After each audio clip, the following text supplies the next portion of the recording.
আচ্ছা, তাহলে তোমার বয়স এখন মিনিমাম কত হতে পারে?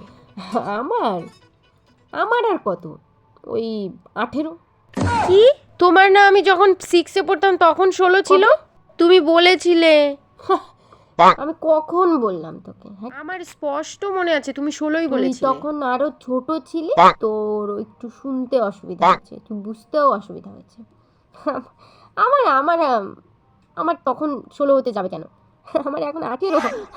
আমার তখন 14 ছিল। এটা কি করে সম্ভব? তাহলে তুমি আমার ছোড়দির বয়সী?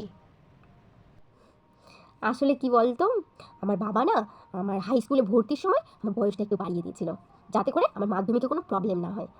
তাহলে তুমি 2 বছরে কলেজ পাশ করে গেছো?